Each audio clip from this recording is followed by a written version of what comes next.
시청자 여러분 안녕하십니까? 월간 김종민의 이화진입니다. 11월에 만나는 월간 김종민 시간이 돌아왔습니다. 이번 달은 의원님 만나는 시간이 좀 늦어졌습니다. 어제는 2022년 정부 예산안이 통과되었습니다. 이번에 통과된 지역 예산도 많다고 하는데요. 자세한 이야기는 의원님을 모시고 이야기 나눠보도록 하겠습니다. 네, 의원님 안녕하세요. 안녕하세요. 예. 네. 한 달간 바쁘셨을 텐데 예. 어떻게 지내셨나요? 예, 지난 한 달간 뭐 여러 가지 일들이 많았어요. 우리 당에는 이제 이번 내년 대통령 선거를 위한 경선이 끝나서 선거대책위원회가 지난달에 출범을 했고요. 저는 이제 국가비전위원회 수석 부위원장을 맡아서 이번 선거에서 활동을 하게 됩니다. 국가비전위원회는 이제 선거 때 여러 가지 쟁점들이 많은데 주로 뭐 네거티브라고 그러잖아요. 서로 이제 상대방의 단점을 공격하는 경우가 많은데 우리는 국가 미래에 대해서 비전을 한번 내놓고 경쟁하는 그런 선거가 됐으면 좋겠다. 그래서 우리 민주당이 대한민국의 미래 비전을 좀 잘 만들어서 국민들에게 좀 전달하는 그런 정당이 돼야 돼서 그 노력을 좀 하려고 시작을 했고요. 그 다음에는 그래서 이제 우리 이재명 후보가 얼마 전에 우리 논산의 화지시장에 한번 방문을 해서 또 많은 우리 논산 시민들이 많이 환영을 해주셨고요. 그 다음에 이제 금강 하구뚝 정책 토론을 하는 걸 했습니다. 이제 금강이 지금 이 하구뚝으로 막혀 있어요.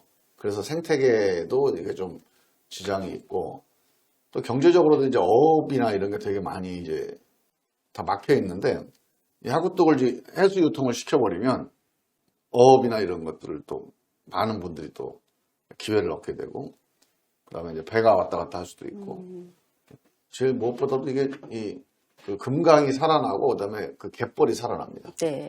그래서 오래된 숙제였는데 그걸 추진하기 위해서 우리 충남도하고 같이 정책 토론회를 한번 한 적이 있고요.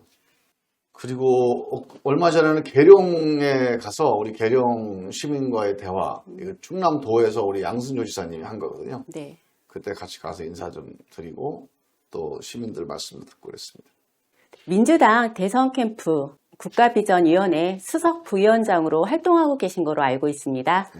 지난주에는 강주에 가서 전남대 학생들을 대상으로 강연도 하셨다고 들었는데요. 수석 부위원장으로서 어떤 이야기를 하셨는지 또 더불어 국가비전위원회에서 앞으로 어떤 활동을 계획하고 있으신지도 궁금합니다.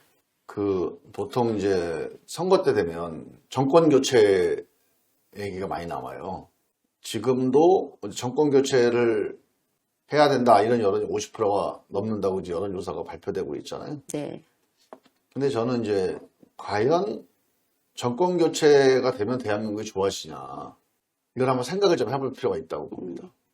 지금까지 매번 대통령 선거 때마다 사실 정권 교체 여론이 다 높았습니다. 지금 노태우 대통령부터 시작해서 지금 문재인 대통령까지 7분 대통령을 뽑았는데 새로 대통령 뽑을 때마다 정권을 바꿔야 된다. 그런 여론이 높았는데 어떤 경우에는 정권이 바뀌기도 하고 어떤 경우에는 그냥 그 정당에서 계속 또 당선되기도 하고 그랬죠.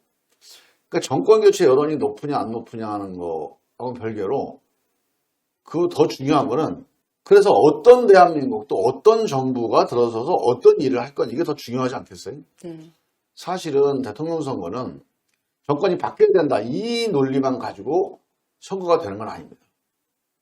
대한민국이 어떤 나라가 될 거냐 대한민국 미래, 비전이 뭐냐 이거 가지고 서로 경쟁하는 거예요. 그래서 저는 우리 민주당이 앞으로 미래를 어떻게 끌고 나갈 거다. 그동안에 우리가 집권을 했는데 집권하는 동안에 잘한 것도 있고 잘못한 것도 있지 않겠습니까? 그리고 임기 말이 되면 아무래도 비판적인 여론이 더 많아지게 되고 일하다 보면 다 잘하는 건 아니니까요. 그러면 정권 교체 여론이 높지만 사실은 우리 국민들이 정권 교체 여론이 높아도 미래를 보고 투표하는 거기 때문에 앞으로 미래를 위해서 민주당이 더 낫겠다. 이재명 후보가 윤석열을 보면 낫겠다. 그러면 민주당을 찍는 겁니다. 그래서 저는 그 미래에 대한 얘기를 좀 하고 싶다. 이런 말씀을 드리고, 저는 대통령 한 명을 바꾸고, 뭐 정권을 바꾸고, 이래서 대한민국이 좋아질 것 같았으면 벌써 좋아졌겠죠. 그리고 더 중요한 건 정치를 바꿔야 됩니다. 사람 한 사람 바꾸는 게 중요한 게 아니라, 지금 예를 들어서 우리 양극화라든가 아니면 수도권으로의 집중이라든가 이런 대한민국의 근본적인 문제들 있잖아요. 이런 것들이 정권이 바뀌었지만 해결이 안 되고 있죠. 네. 당장 부동산 문제도 마찬가지예요. 이게 어디 뭐 문재인 정부만의 일이 아니잖아요. 매번 우리 국민들의 걱정거리였는데 해결이 안 되는 이유가 당장 대기업하고 중소기업 간의 임금 차이가 옛날에 80%였는데 지금 53% 이렇게 돼요. 그럼 이걸 보강해 주려면 중소기업이 더 이제 발전을 해야 되고 또 당장 발전하기가 쉽지가 않으니까 그걸 또 뒷받침을 해줘야 되고 특히 지역에 있는 중소기업 어렵거든요. 그럼 여기에 대해서 국가가 어떤 예산 통해서 지원을 해준다든가 사실 그런 거 하려면 대기업에 있는 노조에서 반대할 거 아닙니까? 하려면 수십 조의 예산이 필요하죠.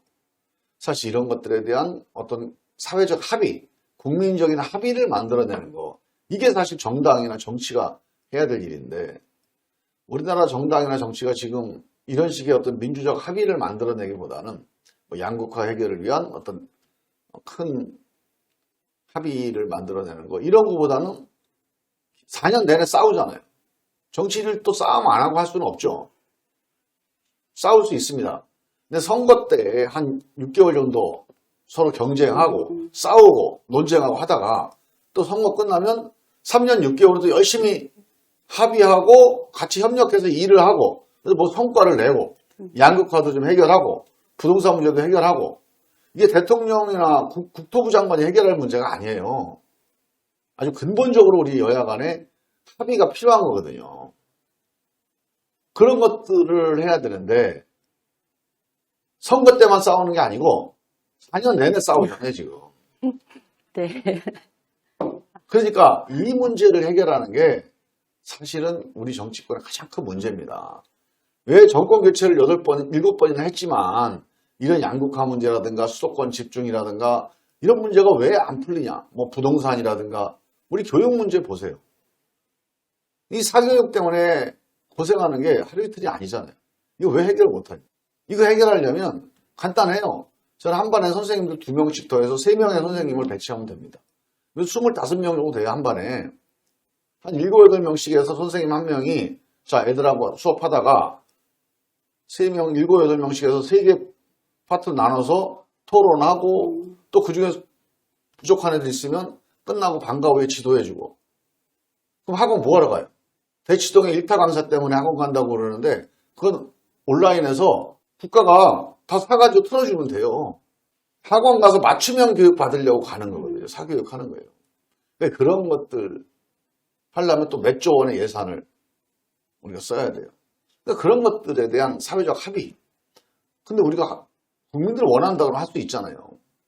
그런 부분들을 모아내고 어떤 합의점을 만들어내는 게 정치의 역할인데 정치가 이 역할을 제대로 못했다. 민주당도 반성을 해야죠. 그래서 저는 민주당이 이런 민주적 합의를 통한 정치의 역할, 정치의 변화 이런 것들을 만들어 나가는데 앞장서야 된다. 그러면 국민들의 선택을 받을 수가 있다. 그래서 저는 국가비전위원회가 그런 새로운 대한민국의 비전을 국민들의 합의를 통해서 만들어내는 그런 노력.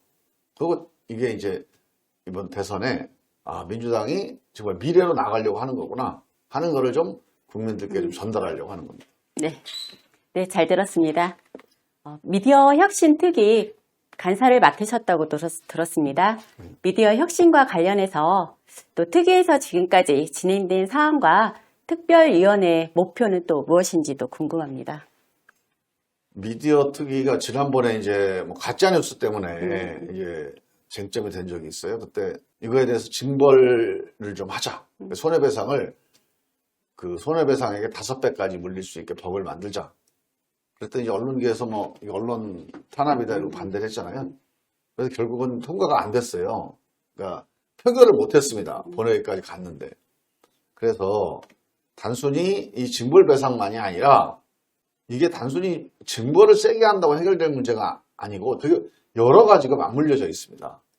그래서 종합적으로 이 문제를 해결해보자 이런 건데 그 논의를 이제 시작하기 위해서 국회에서 미디어 특위를 만든 거죠. 근데 이제 제일 핵심적인 게 이런 겁니다. 인터넷 환경이 상당히 큰 변화를 만들어내고 있어요. 네. 당장 누가 기사를 하나 올립니다. 그럼 이게 사실인지 아닌지 옛날 같았으면 이 종이로 찍어서 배달을 하면 그 다음날까지는 시간이 있잖아요. 그래서 이게 사실이냐 아니냐를 검증해보고 확인해보고 그리고 다른 데들이 따라 썼습니다. 사실이 아니면 안 쓰는 거죠. 근데 지금은 딱 단독 달고 인터넷에 나오잖아요. 그럼 1시간 안에 따랐습니다. 사실인지 아닌지 확인이 안 돼. 근데 이렇게 해서 사실이 아닌 게 막 수백 개의 기사가 만들어요. 그러면 아무리 당사자가 이거 사실이 아니다 그래도 막을 수가 없어요, 그거를. 그래서 지금 같은 상태로 가면 언론도 국민들의 신뢰를 못 받게 되잖아요. 그래서 이 인터넷 시대에 어떤 좀 신뢰받는 그런 미디어를 위해서 우리가 어떤 제도 개선이 필요하냐. 이런 것들을 좀 종합적으로 논의를 좀 시작을 해보고 있는 거고요. 그 중에 대표적인 게 이런 거예요. 자, 언론의 보도는 나름대로 취재해서 한 거니까 사실인지 아닌지는 모르는데 누가 사실이 아니다. 또 저게 좀 문제가 있다. 편파적이다. 그런 불만을 가질 수 있다. 그런 걸 모르고 딴 사람이 따라 써갖고 이게 기정사실화 돼버려요. 이걸 가지고 뭐 정정보도라든가 언론중재위원회 간다 그러면 최소한 20일 이상이 걸리니까 의미가 없잖아요. 네. 그래서 아주 뭐 악질적이고 악의적인 거는 이제 나중에 재판을 가야겠지만 당장 문제가 되는 언론 보도는 그 당사자가 이게 사실이냐 아니냐를 누구도 확정할 수 없는 상태니까 나는 여기에 대해서 이러이러한 점에서 이게 사실이 아니다라고 주장을 한다. 이런 반론을 그 기사에다가 옆에 달 수 있게 하는 거예요. 그러면 거기다 반론 표시가 되어 있어. 그걸 딱 눌러보면 이 사람이 나는 이러이러한 것 때문에 이건 사실이 아니다 주장하는 거죠. 뭐가 맞는지. 그럼 기자가 취재해서 썼으니까 기자 얘기가 맞을 수도 있잖아요. 이거를 독자들이 스스로 두 가지를 보고 판단할 수 있게. 네. 그러다 보면 아무래도 기사 쓰는 사람이 좀 조심해서 쓰거나 아니면 다른 기자들이 이 사람이 이렇게 주장하는구나 하고 기사 쓸 때 그거를 반영을 해주잖아요. 전체적으로 언론 시장이 조금 더 공정해질 수 있다. 그런 것들이 이제 여기서 논의하고 있는 그런 주제들입니다.